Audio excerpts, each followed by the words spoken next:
I'm Renee Williams. And I'm Billy Thomas. And welcome to another edition of From the Woods Today.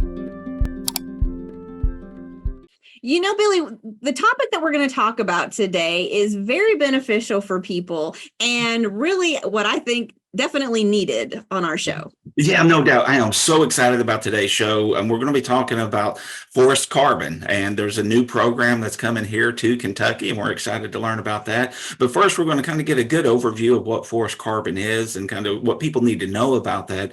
We got Dr. Jacob Muller is going to be on with us here in a few minutes, and he's going to be covering that.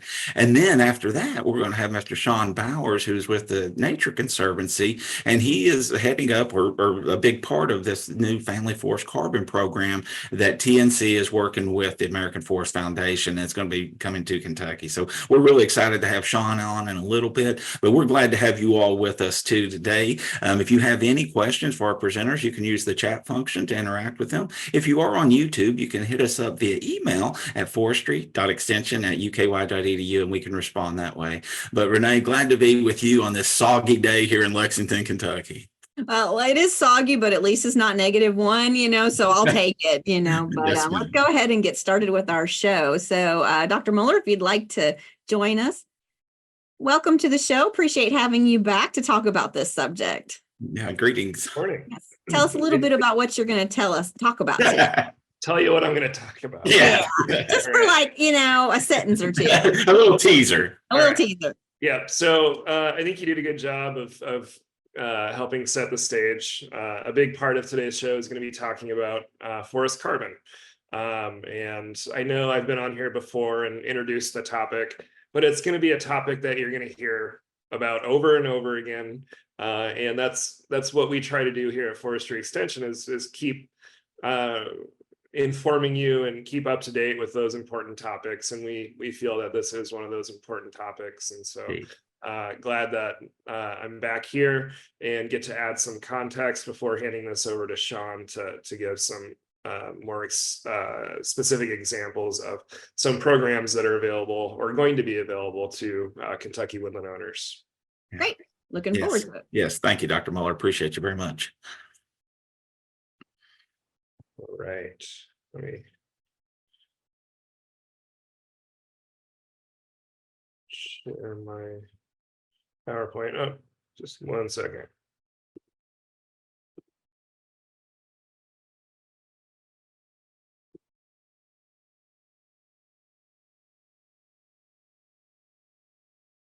Does that look good? Looks great. All right. Well, welcome everyone again. As Renee and Billy mentioned, my name is Jacob Muller. I'm an assistant professor of hardwood silviculture, and I focus on several different topics, focal areas within forestry and silviculture. And one of those topics is carbon, right? And specifically carbon markets. There are several of us here at UK that have been working in this field, trying to understand it, trying to understand all the nuances of these rather complex and ever-changing markets, and that's these carbon markets.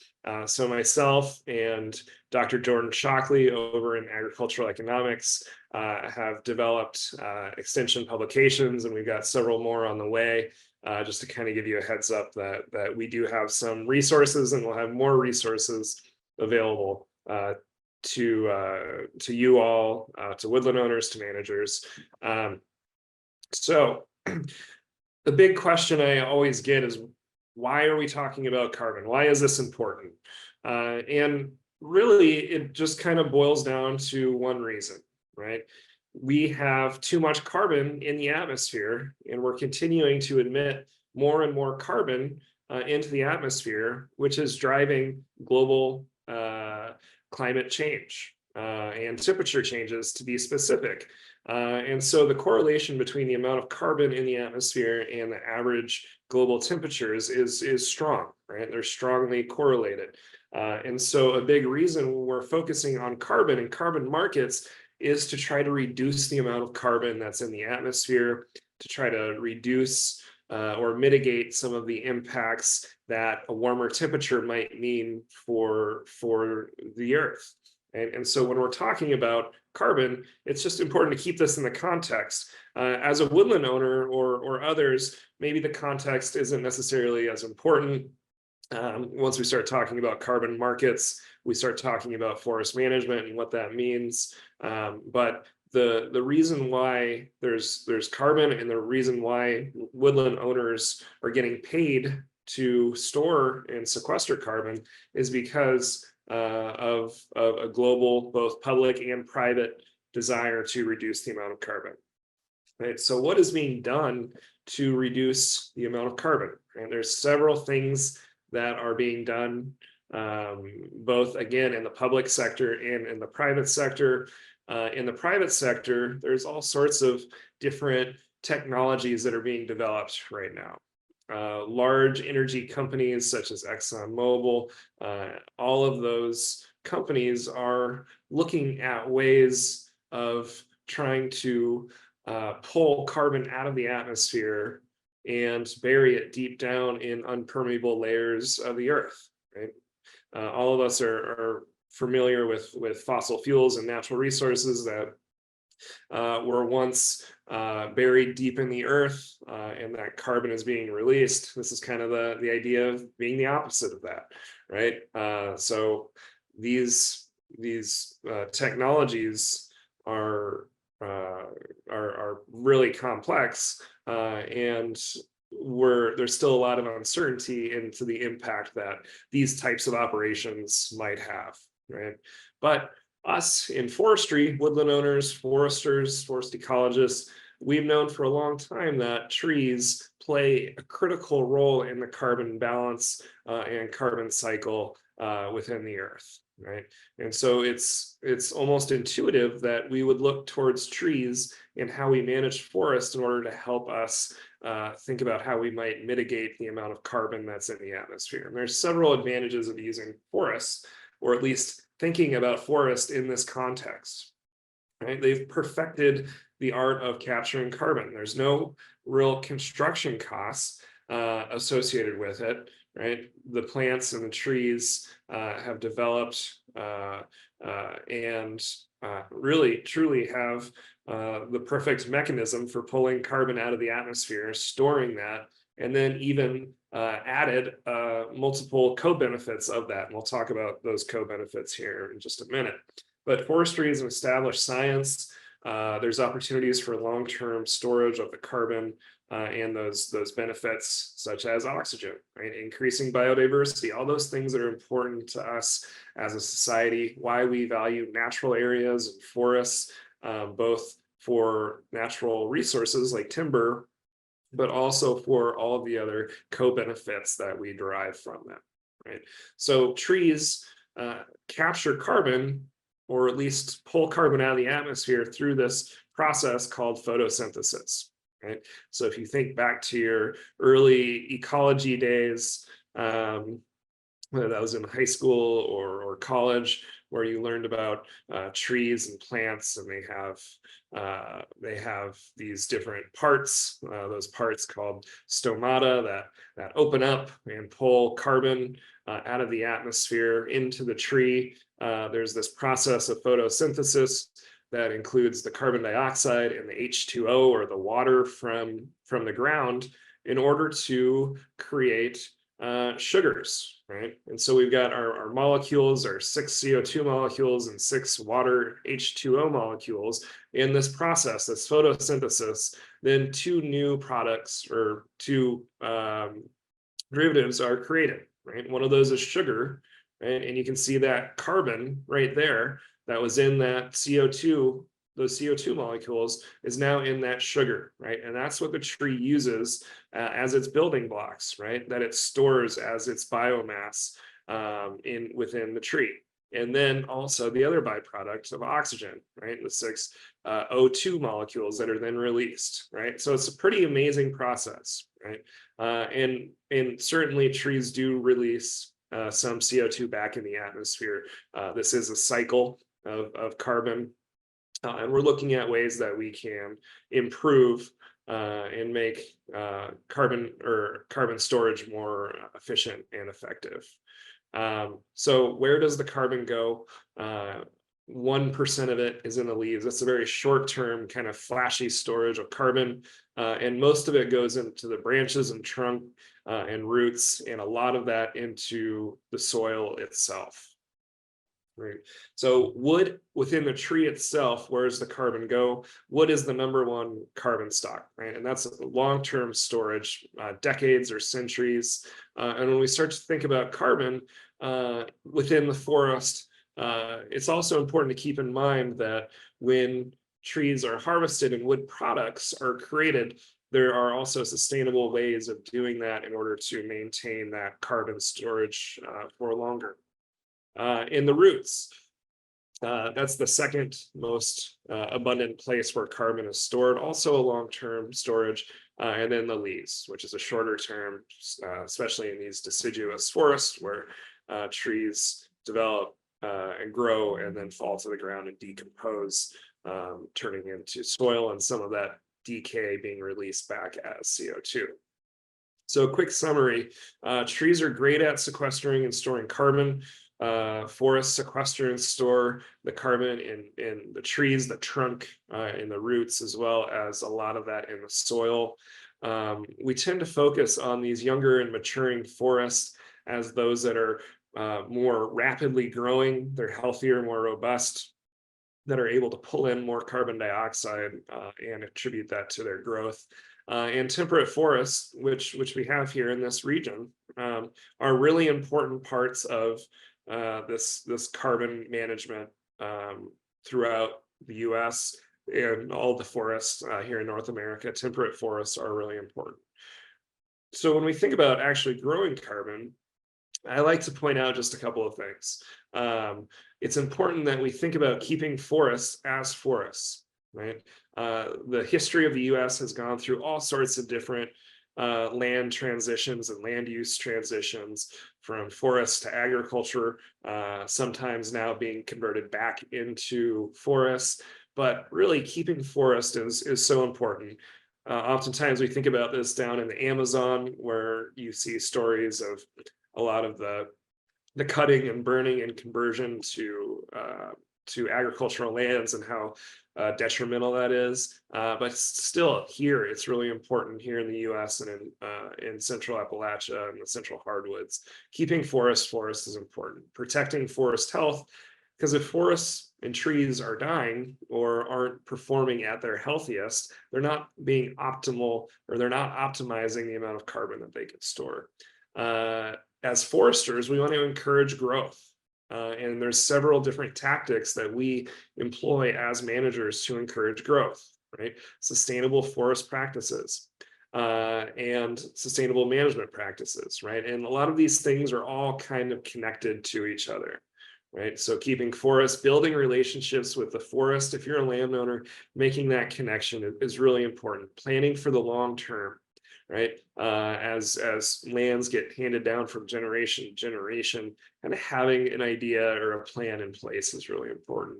And thinking about different financial incentives that can help you maintain the health, promote the growth of the forest, right?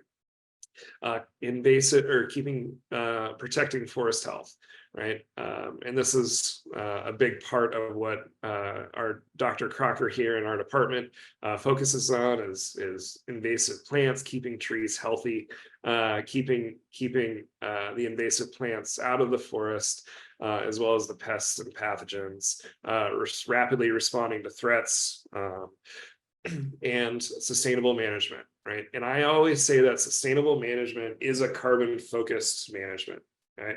And this is just kind of recapping those topics that I just mentioned. So now, quickly transitioning, before I hand this over or back to Renee and Billy, and then over to Sean, I just want to introduce this topic, and this is going to be the next topic that we talk about here, and that's carbon markets, right? And the markets are intended to encourage carbon storage in the forest, right? And creating incentives to do that. But in order to do that, we need to think through some of those challenges and barriers and opportunities in order to create a system right? Whether that's a cap and trade system or another more voluntary system of carbon storage, and make that accessible and also beneficial. Right? But there are several barriers, and I've talked about these before on this show and other places, but some of those barriers just kind of rely on the ownership themselves, right? Here in Kentucky, a large percentage of our forests are private family-owned forests. Across the US, that's less, right? As you get out to the Western US, there's a lot of public land out there, but just generally speaking, across the US, there's still over a third of the forest that is family-owned, right? And when we look at who's participating in the carbon markets, it's not really those small family acreages, right? That dark green is the registered number of forest carbon projects, and almost exclusively those are done at those larger land holding. And so the point of this is that historically, these markets have been inaccessible to woodland owners, and particularly a lot of woodland owners in this region, where it's been open to those that have larger lands. It's easier for them to enroll into these carbon markets and get paid for storing their carbon. So a big push now is trying to make that more accessible, right? So some of the reasons that participation has lagged in this area, there's a lack of knowledge and information about carbon, right? And that's very obvious, right? But also things are changing, right? These programs are complex and they're ever evolving. Sometimes my head just kind of spins, and I'm trying to understand what as these carbon markets develop and evolve. It can be really complex, right? It's been kind of termed the Wild West when we're talking about voluntary markets. There's been lengthy contract terms that might be limiting or make folks hesitant to sign up. High upfront costs, loss of flexibility in the land that they manage, right? And these can make landowners nervous. Difficult to quantify the amount of carbon, and a big one is the market's not available in their location, right? And these programs have typically been set up for those larger areas, those woodland owners that own over 1,000 acres. But recently there's been a focus towards these small woodland owners, and to provide opportunities and better access to carbon markets while still allowing woodland owners to manage their woodlands, right? To create opportunities and incentives that aren't necessarily inhibiting or restricting their ability to connect and manage the woodland, while still participating in these carbon markets. And I think this is a really good segue into what Shauna is going to be talking about, which the new carbon program that's going to be available here in Kentucky is trying to do just those things, make it more accessible to small woodland owners, encourage or at least create opportunities for woodland owners to continue managing their woodlands in order to accomplish those things, right? Promoting growth and limiting or trying to mitigate the amount of damage from different forest pests and pathogens, as well as invasives. And so with that, I'm going to stop sharing and so we did have a couple of questions for you just before we get him back on here. Let me look through. And it says, what data shows the impacts of various forest management strategies on carbon capture? What data shows the impacts to various? So Shad, this is a very new topic, and we are still learning how different forest management strategies impact carbon. It is clear, and we know that carbon, when we promote growth in the forest, we can easily connect biomass to the amount of carbon that's being stored in the forest. And so I think just intuitively thinking about how we can promote growth via different strategies, we can relate that to the amount of carbon that is being captured. in the forest. As far as kind of these new management strategies that might be carbon focused, there isn't a lot of data, but I think we can safely infer that sustainable management that is promoting the health and growth of the forest is going to capture more carbon in the forest. So. And that's the only question. Jacob, appreciate you very much giving that. Thank you. Yeah, but excited to see Sean's presentation. Yeah, I know there's a lot of interest certainly in these markets. So yeah, excited to have Sean on as well. All right. So speaking of Sean, go ahead and turn your camera on and welcome to the show. I know this is the first time we've had you on here, so we greatly appreciate you being on, and I'm sure it will not be the last. So what are you going to talk about today? If you want to just kind of maybe sum it up in a sentence or two, and go ahead and start your presentation. Yeah, absolutely. Really appreciate you guys having me on. I'm Sean Bowers. I'm a Appalachians Conservation Forester with the Nature Conservancy.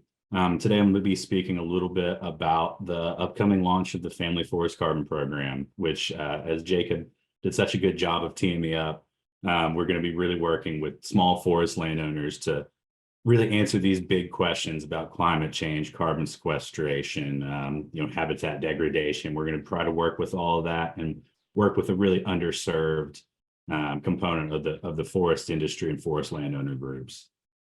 So let me get my presentation pulled up. Well, Sean, again, thanks and welcome to the show. And I know there's a lot of people excited about your presentation. So thank you again.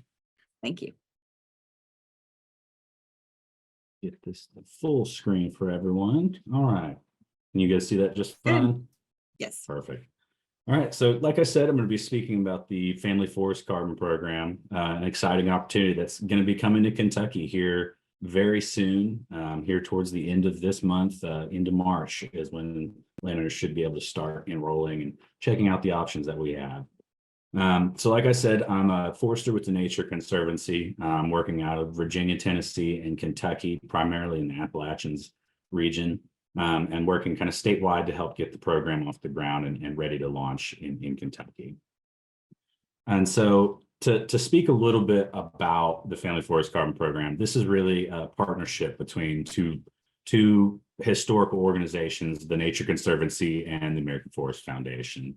The American Forest Foundation, as some of you might know, is responsible for the American tree farm system and has spent a lot of time developing landowner relationships and really becoming a voice in the conservation, preservation, and usage of American forests. And they, along with TNC, have worked to get the Family Forest Carbon Program launched throughout the country. We're just in a few states at the moment, but plan hopefully within the next few years to be nationwide.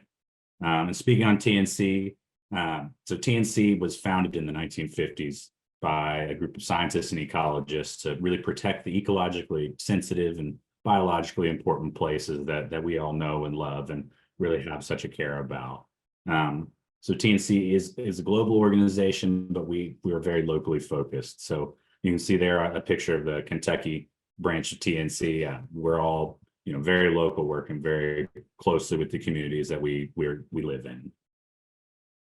And so for the Family Forest Carbon Program, we've got three main pillars of what we like to see as the way our program can achieve success. The history of partnerships with AFF and TNC both having been in the natural resources space for so long. We've worked with partners. We understand a lot of the needs to really accomplish better management and all of the relationship development with folks that are involved in the natural resources space. Integrity of corporate partners. We make sure that when we are using the carbon credits that we sell generated by this program, that they're not being used by corporate partners who are looking to kind of put a facade on their emissions, or that it's not going to be what has been a problem for other carbon credit programs where they've become a little unstable or has been a little disingenuous in the usage of them. And then the quality of carbon credits. That's the really most important part that we feel is really where the success of the program is gonna be make or break. in that we do the best management possible and the best sites possible that then generate these carbon credits that are well known to be generated in a sustainable way, with the science behind them to drive that. And so Jacob touched on this a little bit, but just to make sure that we're all kind of on the same page, is there's two main types of carbon markets: the voluntary and compliance market. The compliance market is what you would see like the California Air Resources Board, where there's a cap on the emissions that companies can produce, and it's enforced by the government, the state government. So the carbon price of those are pretty typically higher, a little bit more stable, just because there is that regulation of the caps that emitters can generate.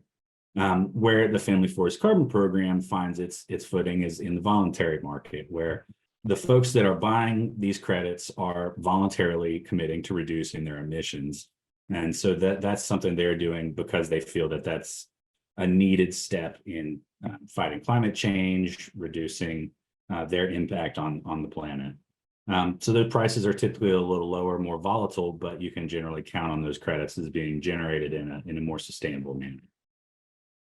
And I was very happy to see this slide in Jacob's presentation, but with family forest owners, they make up about 39% of the land ownership in the United States, and that can vary from state to state, but generally over the whole country, it's about 39%. And previously, these smaller landowners have had pretty high barriers to entry into the carbon projects: cost, scale, legitimacy. The scale, 1,000-acre landowners are really the ones that are implementing these projects, and not 30, 50, 100-acre landowners. They've been prevented from entering into that just by the design of previous carbon projects, or the cost of entering into them. And the market has seen some upheavals and some other incidents that have thrown the legitimacy of some carbon projects into question. And so these are barriers that the small family forest landowner might not be able to navigate on their own. And so that's where AFF and TNC come in, with linking the power of forests to the value of carbon markets. This slide, further pushes that point that I was making in the last, that while family forest owners have such a large part of the percentage of total acres, they really haven't had any entry into the carbon markets just from the size of their ownership holding.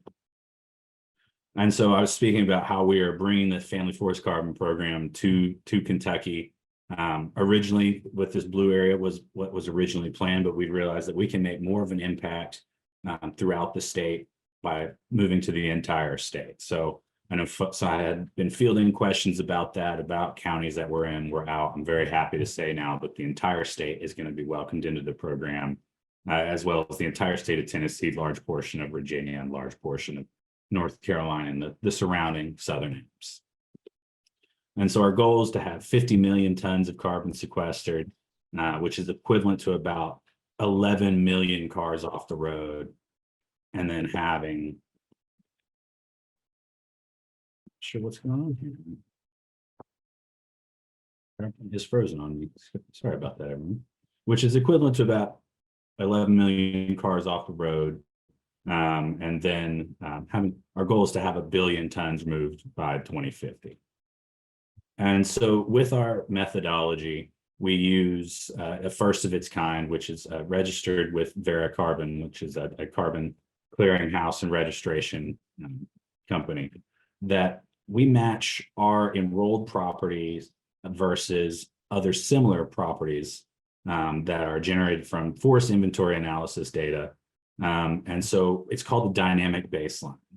So what we do is, by matching these plots that the Family Forest Carbon Program is present on versus these plots where that's not present on, we can get a actual measurement from every time that it is inventoried and accounted for, versus typical gains where you would have your pie in the sky goal that then, once it does become accounted, may not be actually reached.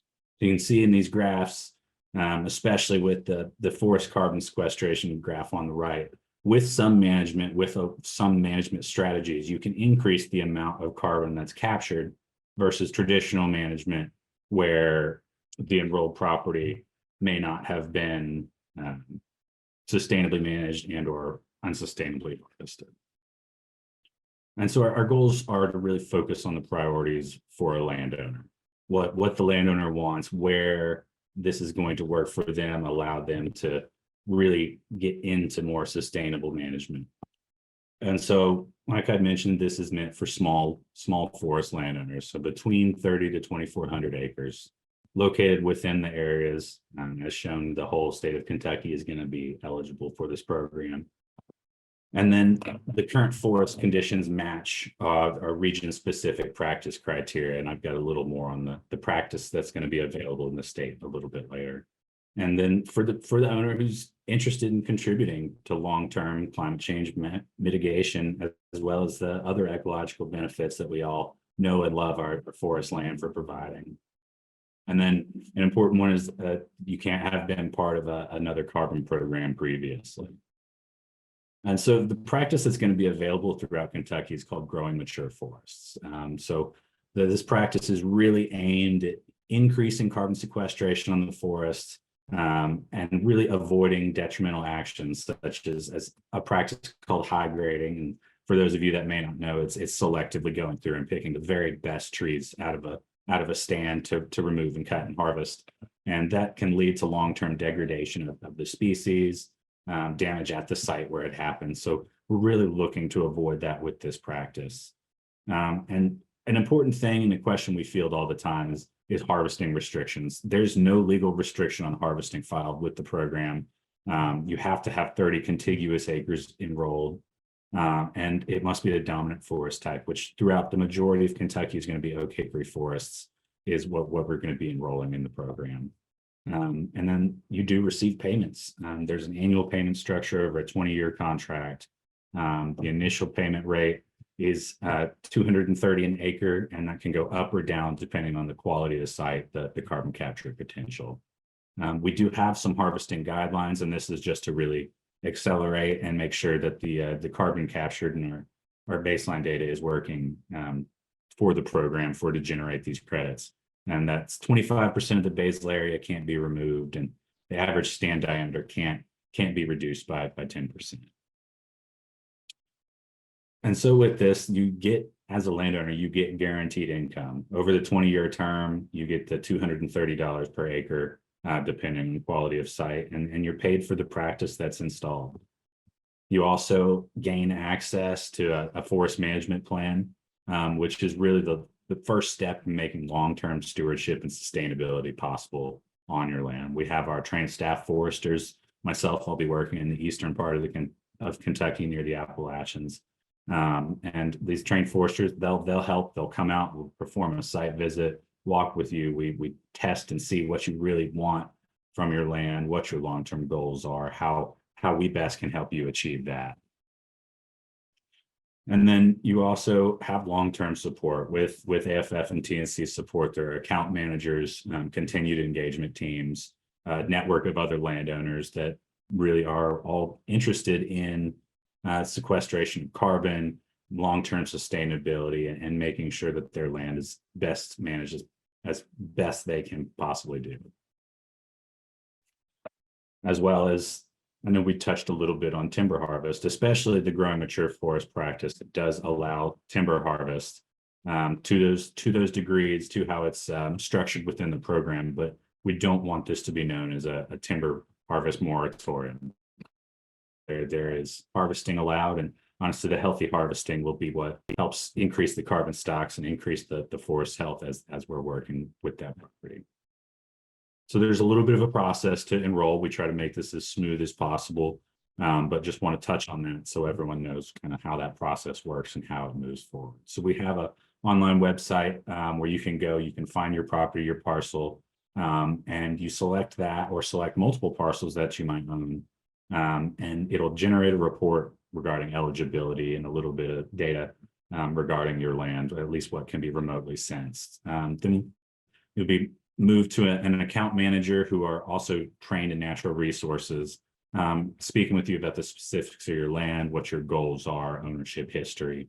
Once that point, that's when you would get to work with someone like myself, with the FFCP foresters, out on your property, walk your property, take some data inventory, and kind of determine eligibility and what you want to work with moving forward.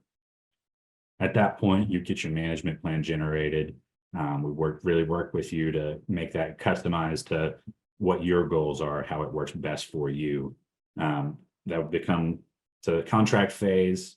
Once you've signed that contract, you receive your first payment within a very short period, 1-2 months of signing the contract. And then you further work with your management plan to further define that, refine that, and bring that to fruition for that 20-year period and beyond for that long-term stewardship. So with the partnership, obviously I've touched on this a few times with the healthy forests. A managed forest can really offer a lot of benefits that unmanaged forests just can't get to on their own. The financial legacy to keep your land in forest, to make sure that it's ecologically sustainable, that it can be enjoyed by both yourself and the generations to come. And then to fight climate change, which, as we've spoken a lot about today with the carbon capture, that trees are the perfect natural technology right there that's already available to us to sequester carbon and really fight the changing climate that is coming. And we can see with the effects that are already starting to kind of come down the pipeline today. So we've got Susan Benedict. She's been a great advocate for the program. Talked a lot about how she can bring the income from the property, reinvest it, do habitat work that previously wouldn't have been available to her. And this is just one testimony from a landowner that the program really helped, and we hope to be able to help those in the great state of Kentucky and beyond with the program itself. So, are any questions? If I can't answer them today, or you have any further thoughts that pop into your head, my email address is right there, and I might ask Renee and Billy to share that out afterwards as well, or you can visit the website, familyforestcarbon.org. But that's the great way to contact us, and hope that I get to work with some of y'all here soon in the future. Well, Sean, we greatly appreciate that, your presentation. One, because, some people, when they get into a program, they automatically think, okay, I can't do anything with my land now. And, I was encouraged to hear that that's not the case, that you're still, you're wanting those healthy forests, you're getting people a forest management plan, you're looking at their goals. And, I just think that's a lot of the things that we promote here on From the Woods today. And so I was really encouraged by hearing that. So I appreciate that you gave us this presentation and kind of, told us things that, we promote a lot here on the show. Yeah, absolutely. So Yeah. we did. Oh, Good go stuff. ahead. No, I was going to say, I really appreciate it, Sean, and Jacob as well. It's a nice compliment to one another. And then we've got a lot of landowners I see on this program that have a lot of interest in this. I had a quick question, if you didn't mind. A lot of landowners may already be working with a forester already, and they may have a management plan in place and stuff like that. So how does that work with you all? Do you all just kind of work with that existing forester? How's that kind of go? Yeah, absolutely. If a landowner has a forester that they're comfortable with, and you've got that local knowledge of the land, of the specifics there, that we definitely work with that forester and the existing management plan. The only thing we ask, there might be a little updating of the management plan just to kind of fall under FFCP standards, but really that's just maybe a page or two of just simple text that the forester works with our staff foresters to get included. So it's really simple to include those who are already really taking that step in their forest legacy. Excellent. Yeah, because I can imagine that'll be a lot of the people that might be initially attracted. We've got a good cohort of really great woodland owners here in the state that are really managing their property and trying to do everything they can. So it's good to hear that they can kind of bring their forester with them. Yeah, so we do have a lot of questions, which I assume which is good. So they're kind of wanted to know, how does this program, like if they already have an equipped tree stand improvement contract, could it go hand in hand basically, or would it cover acreage of newly planted oak and hickory seedlings as well? So it's kind of a dual question. So with the equip contract, that's a little bit of a case by case basis, just depending on what's being done with equip practices. That's in that landowner journey stage. That's when the account manager would work with that person, and we would kind of work with seeing what contractual obligations they have, whether or not that can work with the terms of the program. Now, we do try to bring as many folks, like make it as easy to enroll as possible, but sometimes if there are other easements or other programs being done on the land, it may not make it available for the program at the time. But again, that's a case by case selection that luckily we've got the account managers who are very good at that and very good at kind of reconciling those two and helping to get enrollment there. Yeah, it's a good thing because again, they're going to have a lot of these folks that are already have a lot of history and maybe enrolled in programs right now. So that's good to hear. Definitely. And we do have another question. Susan, you did mention what do you consider small? So if you could please elaborate on that. I'm not 100% sure on where we were on the presentation on that. If you could just elaborate that in the comments, I'll definitely get to that. We had a question about the $230 per acre over the entire 20-year term. So is that $11.50 a year per acre? Or what exactly is that? That is, it is $230 over the entire term. However, it's not a structured payment of just the same percentage every year. The landowner receive, I believe it's 20% of the lump sum payment that first year, which can be used to accomplish the management actions and whatever else is needed to get that, at least what's outlined in a management plan, done with that first payment. And then it's a percentage that grows every 3 years. So 3% years 2 through 5, 4% years 6 through 8, and so on. Okay. And I did realize I forgot to answer would the program cover the newly planted oak and hickory seedlings. We do have when we look at the property, we're not looking for new plantings. We have a board footage requirement, which kind of varies from location to location. But the board footage requirement wouldn't cover newly planted seedlings. It would need to be more of a moderate or medium age to older forest to be enrolled. And how would the payment be taxed?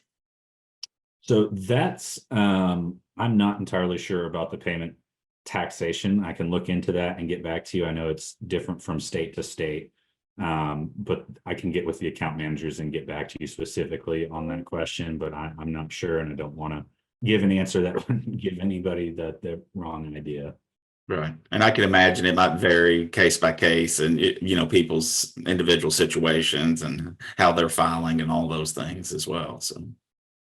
And what is the penalty for early withdrawal from the program? Like if you sold your land to a new landowner?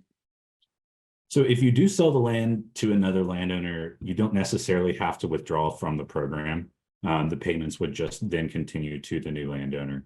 But if you do withdraw early from the program, we ask that you pay what has been received back.